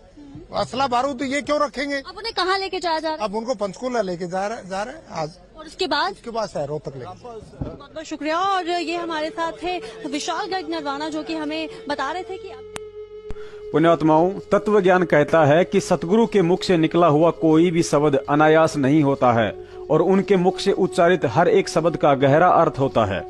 इस वीडियो में एस के गर्ग वकील के अनुसार यह स्पष्ट हो गया है कि संत रामपाल जी महाराज जी के अनुसार वे तो बीमार होते हुए भी कोर्ट में पेश होना चाहते थे, लेकिन उन्हें आश्रम में बंधक बना रखा था। वहीं दूसरी तरफ संत रामपाल जी महाराज जी का भाई महेंद्र एक भगत से बात करते हुए अपने ही भाई संत रामपाल जी महाराज और वकील एस के गर्ग नरवाना दोनों को ही झूठा साबित करते हुए कह रहा है कि गुरुजी ने तो जो बात बोली है कि मुझे आश्रम में रोक के रखा हुआ था, कोर्ट में नहीं आने दिया गया, इसमें कोई सच्चाई नहीं है। यह बात तो गुरुजी ने चंडीगढ़ से एस के गर्ग वकील के कहने पर बोली थी। अर्थात महेंद्र के कहने का मतलब है कि संत रामपाल जी महाराज झूठे हैं और यह झूठ उन्होंने वकील के कहने पर कोर्ट में अपने बचाव के लिए बोला था, क्योंकि गर्ग वकील ने गुरुजी से कहा था कि कोर्ट में मेरे पास बोलने के लिए कोई शब्द नहीं है कि आप 18 नवंबर को कोर्ट में क्यों पेश नहीं हो पाए। अब यदि आप यह बात बोल दोगे कि मुझे तो आश्रम में बंधक बना रखा था, उसके बाद मुझे बोलने के लिए कोर्ट में पॉइंट मिल जाएगा। सुनिए महेंद्र की ऑडियो। हेलो, हाँ प्रदीप जी। हेलो प्रदीप जी, साहब जी, फोन क्यों काटा भैया? अजी नहीं काट नहीं, फोन नहीं काट रहे, तो कट रहा है, अपना रेंज कम है कुछ। अच्छा, मैं मोहन लाल बोल रहा था। हाँ जी साहब जी। और कैसे हो? बस जी किधर है? अच्छा, वैसे मैं आपसे मिलूंगा का एक दिन आगे ना, टाइम निकाल के कभी। एक अपना आज एक वीडियो डाल लिया ना? है जी, एक वीडियो डाल लिया आपने गुरुजी के आज। हाँ जी। तो इसका क्या अर्थ है, मतलब क्या आपने क्या समझा इसको? समझा तो कुछ नहीं, जो मालिक कह रहे हैं जी उसमें, वो जो कह रहे हैं वो दिमाग में आई बात। ऐसा मैं बताऊंगा आपको। हाँ जी। ये बताऊं, गुरुजी कहते हैं ना, 100 साल छिद्र मैं करूं अपने जन के काज। हाँ। तो ये परमात्मा ने जानबूझ कैसे बोला है? नहीं, आपको यकीन नहीं है तो मेरे साथ चलना, गर्ग वकील अपना चंडीगढ़ में जी। तो उन्होंने उन्होंने हमारे को ही बताया कि भाई मैंने गुरुजी को एक प्रार्थना की थी शुरू वाले दिन कोर्ट में पेश हुए कि मेरे पास बोलने के लिए कोई शब्द नहीं है, ये कहेंगे ये क्यों नहीं आए, और ये अनाड़ी जज है, अगर आप एक शब्द बोल दो कि मेरे को तो आने नहीं दिया गया, बस फिर मैं आप देख लूंगा उनको। तो गुरुजी बोले बोल दो, कोई ऐसी बात नहीं, मैं ही बोल दूंगा। तो ये गुरुजी ने खुद बोला हुआ है, इसमें सच्चाई नहीं है, ठीक है ना? तो आपको तुरंत पता करना है तो वकील से मिला दूंगा, गुरुजी आएंगे, गुरुजी के सामने कर दूंगा आपको, ठीक है? अच्छा जी। हाँ, तो इनसे भ्रमित ना हो बेटा। पुण्यात्माओं, अब आपको यहाँ सिद्ध करते हैं कि इस महेंद्र भगोड़े से झूठा इंसान इस दुनिया में कोई नहीं है। इस ऑडियो में महेंद्र ने कहा कि गुरुजी ने मीडिया को जो बात कही है कि मुझे आश्रम में रोक के रखा था, यह बात तो गुरुजी को एस के गर्ग वकील ने बोलने के लिए कही थी, ताकि उसे कोर्ट में गुरुजी के पक्ष में बोलने का मौका मिल जाए। पुण्यात्माओं, विचार करना, गुरुजी को पुलिस सतलोक आश्रम बरवाला से एम्बुलेंस में बैठाकर रात को 9 बजे पंचकुला हॉस्पिटल में मेडिकल के लिए लेकर गई थी। 12 बजे एम्बुलेंस पंचकुला हॉस्पिटल पहुंची और उसके 1 घंटे बाद गुरुजी जैसे ही हॉस्पिटल से पुलिस के साथ नीचे आ रहे थे तो उसी समय मीडिया वालों ने गुरुजी से यह सवाल किया था और गुरुजी ने कहा था कि राष्ट्रीय समाज सेवा समिति मेरी नहीं है और मुझे भी रोक कर रखा हुआ था। Self-proclaimed Godman Rampal, who is just been taken from the Panchkula Civil Hospital for interrogation and will be produced before the court at 2 o'clock, has just spoken to reporters saying he hasn't used followers as a shield.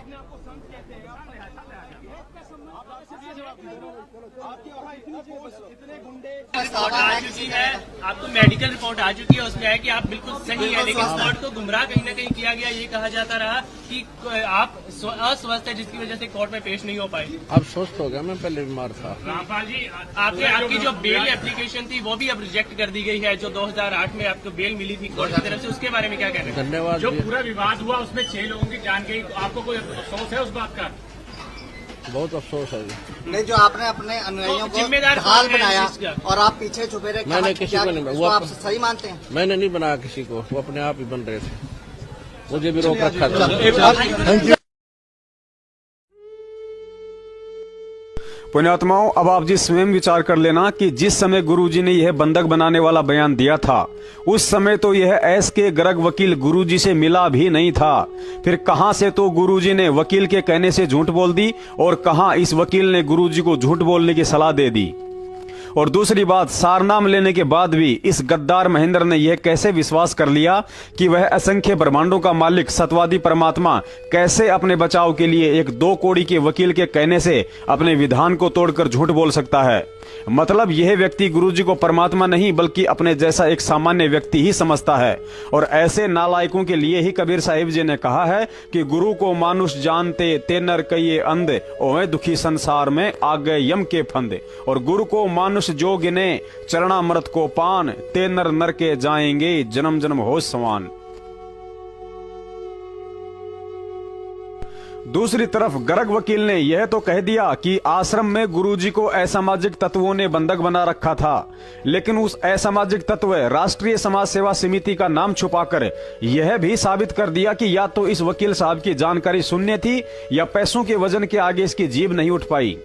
वरना उस समय पिछले 10 दिन से TV पर drama देख रहा मूर्ख से मूर्ख व्यक्ति भी यह समझ सकता है कि जिस सतलोक आश्रम मैनेजमेंट ने 52 सदस्यों की राष्ट्रीय समाज सेवा समिति बना रखी थी और राष्ट्रीय समाज सेवा समिति के 10 लाख सदस्य थे, उन 10 लाख सदस्यों में से बरवाला कांड के समय 1000 लोगों को कमांडो फोर्स व 25 से ऊपर के हाथों में पिस्तौल, राइफल और बंदूकें देकर कुछ को आश्रम के अंदर तो कुछ को बाहर पुलिस प्रशासन से लोहा लेने के लिए तैनात कर रखा था।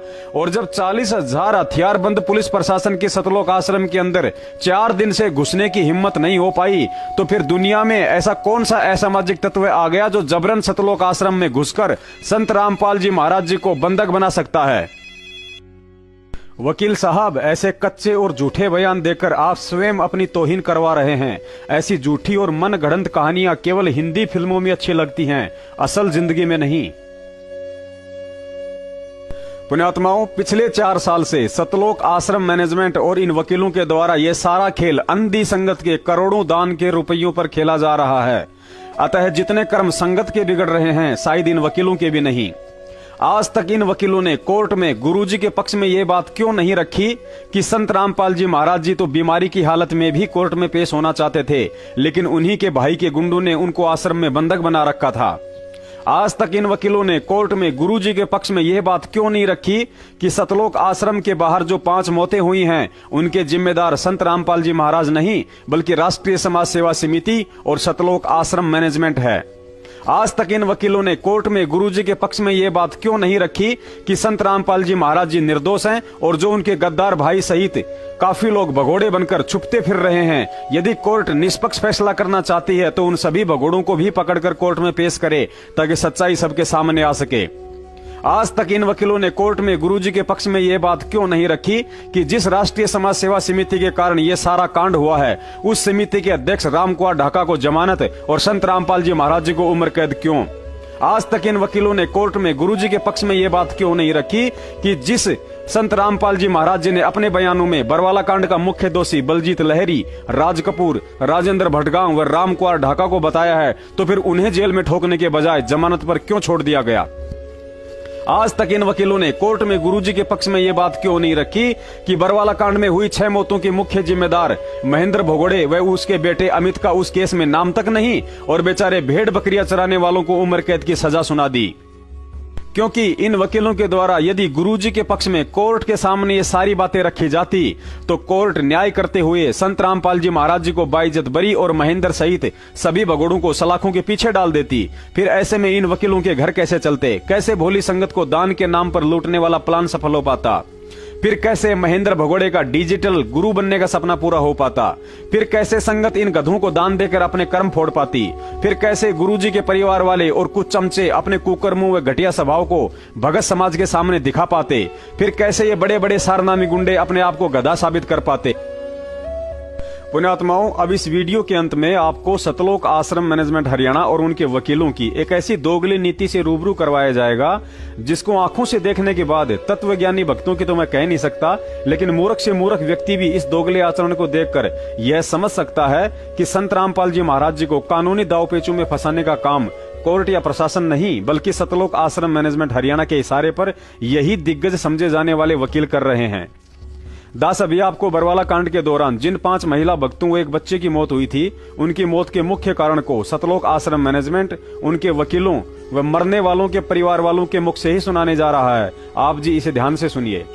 यह वीडियो दिल्ली के बदरपुर से मीठापुर के रहने वाले शिवपाल दास का है, जिसकी पत्नी की मौत बरवाला कांड में हुई थी। शिवपाल ने इस वीडियो में अपना बयान देकर स्पष्ट कर दिया है कि उसकी पत्नी की मौत का मुख्य कारण एक्सपायर्ड आंसू गैस के गोलों से निकली जहरीली धुआं थी, जिसके चलते दम घुटने से उसकी पत्नी की मौत हुई थी। सर, मेरा नाम शिवपाल है और मैं मीठापुर बदरपुर नई दिल्ली का निवासी हूँ। मैं संत रामपाल जी महाराज जी से मैंने 2012 में उपदेश लिया था पूरे परिवार से। तो मैं वहाँ आश्रम में 2012 मैंने उपदेश लिया। उपदेश लेने के बाद में आराम से वहाँ हर महीने में 2 बार वहाँ सत्संग होता है 3-3 दिन का। तो मैं हर महीने वहाँ पे जब समय निकाल के सत्संग सुनने जाने लगा। तो मैं 2014 में भी ऐसे ही सत्संग सुनने गया था। 7 तारीख को मैं आश्रम गया था, 8 से 11 सत्संग था। तो वहाँ आश्रम पहुँचा 7 तारीख को शाम को। तो मैं वहाँ पे जब खाना वाना भंडारा खा के और उसके बाद जब आपस में भक्तों से बातचीत की तो वहाँ पता लगा कि गुरुजी का स्वास्थ्य ठीक नहीं है। 8 तारीख को सुबह में पता लगा कि वो गुरुजी का स्वास्थ्य सही नहीं है, इसलिए सत्संग सीडी द्वारा हुआ था। तो वहाँ पे जब 3 दिन तक सत्संग सुना, 8 से 11 सत्संग सुना, सीडी द्वारा हुआ। तो गुरुजी के फिर तबीयत सही नहीं हुई। तो और भक्तों से इधर उधर पता चला, सेवादारों से, कि अभी गुरुजी का स्वास्थ्य सही नहीं है, इसलिए वो सही नहीं है तो सत्संग करेंगे नहीं। तो मैंने सोचा कि अब नहीं करेंगे तो देखते हैं, गुरुजी के स्वास्थ्य होने की इंतजार करते रहे कि इंतजार कर लूं तो दर्शनार्थ से ही रुक जाऊं। फिर मैंने कहा गुरुजी का यहाँ तक आए हैं तो गुरुजी के दर्शन करके ही जाना चाहिए। गुरुजी के दर्शनार्थ रुक गया। गुरुजी के दर्शनों के लिए जब 14 तारीख तक गुरुजी के स्वास्थ्य होने की नई खबर मिली कि नहीं स्वस्थ अभी नहीं हुए हैं, तो 14 तारीख को मैं वहाँ से आश्रम से निकलने लगा कि भाई अब अपने घर चलें, गुरुजी स्वास्थ्य अभी नहीं हो सकते हैं और डेट भी कोई फिक्स नहीं है कि कब तक सही होंगे। तो फिर हम निकलने के लिए हमने जब कोशिश करी तो आश्रम को चारों तरफ से पता चला कि पुलिस ने चारों तरफ से घेर रखा है और पता नहीं इनके ऊपर क्या, मुझे तो कुछ पता नहीं था भाई कि इनके ऊपर क्या केस है, क्या इल्जाम है, क्या है, कुछ नहीं, मुझे तो कुछ पता नहीं था। अपने छोटे परिवार के साथ में वहाँ था ही। अब जब वहाँ पे पता लगा कि गुरुजी की गाड़ियाँ भी सब खींच रखी हैं और इधर उधर कोई बाहर निकलने का साधन भी नहीं है, और जो लोग कुछ लोग निकले भी तो उनको कुछ लोगों के जानने वालों के इधर उधर से आश्रम में ऐसी बातें चीतें हो रही थी कि वो पुलिस वाले बिठाते हैं, कहीं के लिए छोड़ते हैं, कहीं तो पुलिस वाले, हमने देखा कि पुलिस वाले को फोन आ रहे थे, वो पुलिस वाले मारपीट भी कर रहे हैं, इधर उधर छोड़ रहे हैं, इधर बता रहे हैं कि बस जाएगी, बरवाला जा रही है, कहीं तो उस डर से भी नहीं निकले कि भैया अब मैं कैसे निकलूं, कहाँ जाऊं कहाँ नहीं जाऊं, इससे बढ़िया अपने यहीं रुके रहो। अब उसके बाद में पुलिस वालों का वैसा व्यवहार हुआ कि 18 तारीख को अचानक इन्होंने 12 बजे के करीब में, 12 बजे के बाद हो या टाइम, इन्होंने ऐसे ताबड़तोड़ हमला किया कि उसमें इतनी मतलब 2-3 घंटे 4 घंटे तक लगातार इन्होंने इतनी ईंट पत्थर गोला जो भी है और ये रॉकेट बम और ये आंसू गैस के गोले, इतने उसके टीन है ऊपर से, टीन जो जहाँ मेरे हम लोगों जमीन पे लेटते हैं वहाँ मैट ऐट बिछे होते हैं, वहाँ बिस्तर कुछ वैसा नहीं होता, कोई तो जमीन पे अपने लेटे हुए हो, तो इतने उसके अंदर टीन के अंदर इतना धुआं हो गया, और पानी पहले से काट रही रखा था, बिजली पानी, इतना धुआं हो गया कि मेरा एक छोटा बच्चा भी था, उसकी भी दम घुटने से लगी, और वहाँ पे इतना हाहाकार मच गया, बुरी तरह इतना डर का माहौल हो गया कि पूरी पब्लिक इधर सुधर। तो उसी में मेरी पत्नी को दम घुट गई उसकी, और मेरे सामने से वो एकदम से बेहोश गिरी और मुझे वो मूर्छित मिली। तो मूर्छित में अब मैं इधर उधर भाग रहा हूँ, वहाँ पर कोई किसी का इतना डर का माहौल कि कोई किसी की सुन ही नहीं रहा है। और पुलिस वाले फिर भी रुकने को तैयार नहीं, दे दनादन मारा मार। उसके बाद में मेरी पत्नी को मैं इधर उधर कुछ भक्तों से कहा भी मैंने कि भाई मेरी पत्नी ऐसे ऐसे मूर्छित है, ना तो पानी मिला। और जब वो मुझे मूर्छित मिली फिर वो होश में नहीं आई, तो मैं इधर उधर एम्बुलेंस के लिए कुछ लोगों ने प्रयास भी किया कि शायद इधर उधर आ जाए, लेकिन वहाँ पर कोई एम्बुलेंस नहीं आई। 18 तारीख की रात भर में वहीं आश्रम में जैसे भी लेटा गुजारा किया, अपना लेटे रहे। और सुबह में करीब 7:30-8 बजे में पुलिस वालों ने के सामने मैं बाहर निकल के आया। उनको से मैंने कहा कि भाई मुझे निकलने दो, मेरी पत्नी अभी बेहोश पड़ी है, पता नहीं मर गई है कि क्या है, मुझे नहीं मालूम। लेकिन वो कल रात से जब से ये आंसू गैस की घुटन से वो अभी तक होश में नहीं आई है। तो वहाँ जाते जाते जब डॉक्टरों ने चेक किया तो वो मृत घोषित कर दी उन्होंने। 19 तारीख को सुबह 19/11 को सुबह 9 बजे करीब में मृत। उसके बाद सुनिए यह छोटा सा वीडियो जिसे लाखों रुपया खर्च करके सतलोक आश्रम मैनेजमेंट वालों ने फिल्मी कलाकारों से बनवाया था। इस वीडियो में सतलोक आश्रम मैनेजमेंट की तरफ से लिखी गई स्क्रिप्ट के आधार से इस कलाकार ने भी यही कहा है कि दिल्ली के शिवपाल भगत की पत्नी की मौत पुलिस के द्वारा दागे गए आंसू गैस के गोलों से हुई थी। मोहित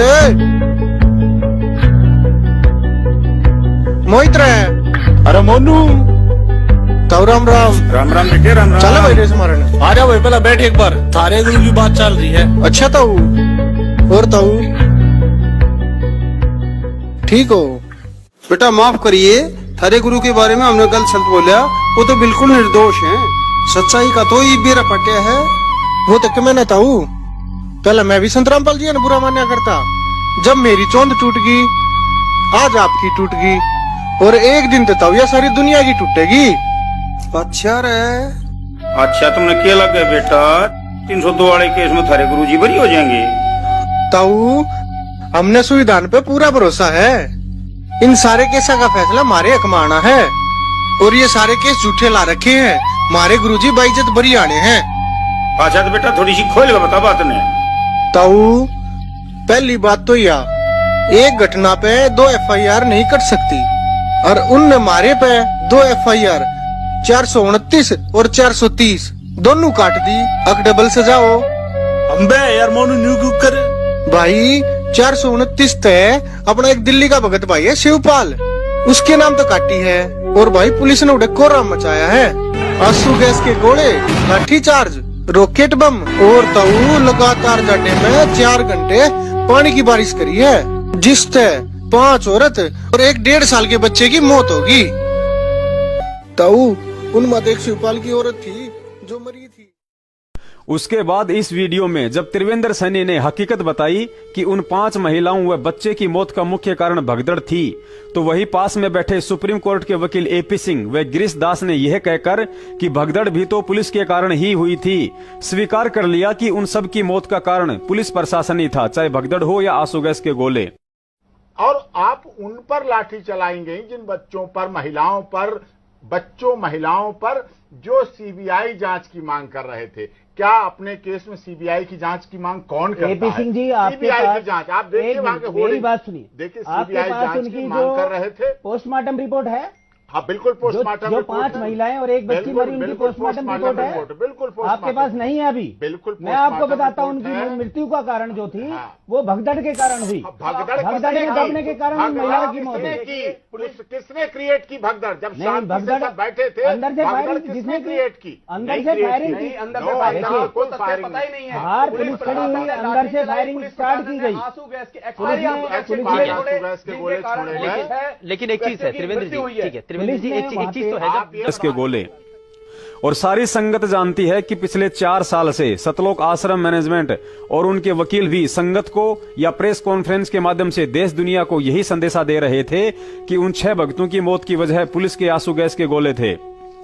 इसके बाद जब 2018 में कोर्ट ने उन 5 मौतों का जिम्मेदार पुलिस के आंसू गैस के गोलों को ना बताकर इन सब का जिम्मेदार निर्दोष संत रामपाल जी महाराज जी सहित 14 भक्तों को ठहराया, तो उसके बाद एकाएक सतलोक आश्रम मैनेजमेंट हरियाणा और इनके वकील पिछले 4 साल से तोते की तरह रट्टा लगा रहे अपने उस बयान से पलट जाते हैं और सरकारी वकील के माध्यम से हाई कोर्ट में रिट लगाते हुए यह झूठ कहकर गुरुजी का पक्ष रखा जाता है कि उन 6 भक्तों की मौत का मुख्य कारण उनकी बीमारी थी, अर्थात उन सभी भक्तों की मृत्यु बीमारी के कारण हुई थी।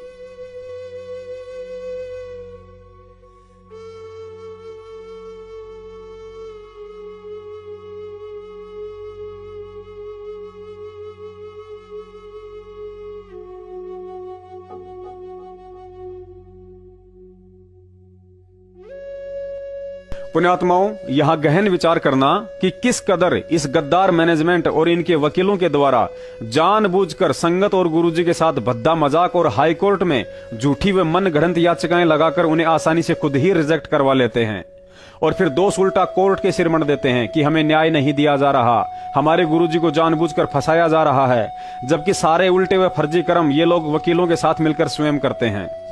विचार कीजिए, जब आप पिछले 4 साल से पुलिस पर केस करवाकर उन मौतों का जिम्मेदार हरियाणा प्रशासन व आंसू गैस के गोलों को बता रहे हैं और आज अचानक खुद ही अपने बयान से पलटकर उसी कोर्ट में याचिका दायर करके कह रहे हो कि उनकी मौत तो बीमारी के कारण हुई थी।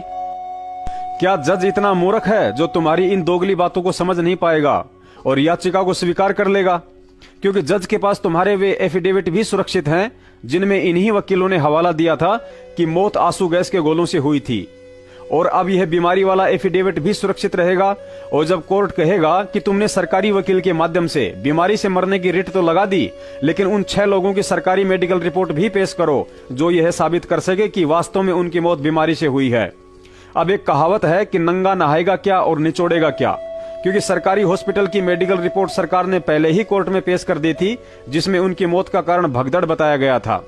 अब सतलोक आश्रम मैनेजमेंट के वकीलों के पास कोर्ट में पेश करने के लिए बीमारी की मेडिकल रिपोर्ट नहीं बल्कि संजय दिल्ली वाले की तरह शंख और घंटा ही बचेगा जिसे मिलकर जज के सामने बजाते रहो। और यह भी सबको पता है कि जज अपना फैसला गवाह और सबूतों के आधार पर सुनाता है, ना कि शंख और घंटों की आवाज सुनकर। उम्मीद करता हूं संगत को इन षड्यंत्रकारियों का सारा खेल समझ में आ गया होगा कि कैसे इन गद्दारों के द्वारा संगत से मजाक और गुरुजी के साथ घटिया राजनीति खेली जा रही है। अगर वास्तव में संगत को गुरु चाहिए तो इन सब पहलुओं पर गहन विचार करके ज्ञान आधार पर चलते हुए इस गद्दार सतलोक आश्रम मैनेजमेंट को तन मन धन से छोड़ना होगा और उस समर्थ की समर्थता पर यकीन करते हुए सतभक्ति मार्ग पर अडिग होकर चलना होगा। उस समय परमात्मा अपने बच्चों को सत्य असत्य की परख करके सतमार्ग पर चलता हुआ देखकर वैसी ही दया कर सकते हैं जैसे कि 2008 में की थी, यानी कि बिना किसी वकील, मैनेजमेंट और सत्सेवकों के पल में जेल से बाहर आ जाना। क्योंकि परमात्मा कहते हैं, कहे कबीर सुनो भाई साधो, मैं तो हूँ विश्वास में। और सत्सेवकों को 100% ही नहीं बल्कि 1000% पूर्ण विश्वास है, चाहे अज्ञानता में लोग कुछ भी समझें। लेकिन संत रामपाल जी महाराज जी से ऊपर वर्तमान के 21 ब्रह्मांडों में अन्य कोई समर्थ शक्ति नहीं है। वे आएंगे, अवश्य आएंगे, और जब ठीक का वक्त आएगा तो छप्पर फाड़ कर आएंगे, वरना इस दुनिया से भक्ति और भगवान का नाम ही समाप्त हो जाएगा, जो कि संभव नहीं है। सत साहिब।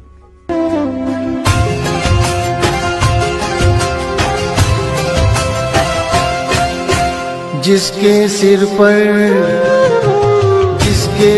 पर कृपा गुरु की, वो दुख कैसे पाएगा। जिसके सिर पर कृपा गुरु की, वो दुख कैसे पाएगा।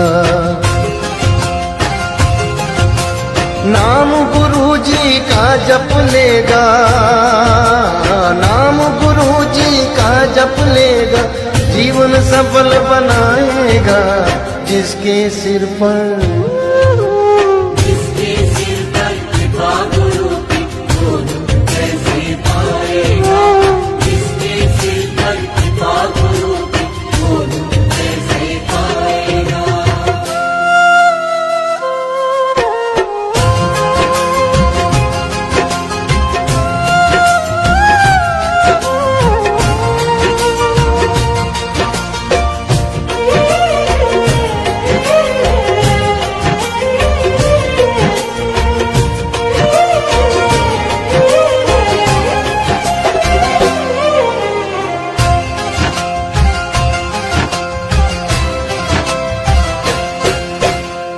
आप सवारे आप सजाए, तेरे जीवन के सारे कष्ट मिटाए। आप सवारे आप सजाए, तेरे जीवन के सारे कष्ट मिटाए। बोलो सतगुरु जी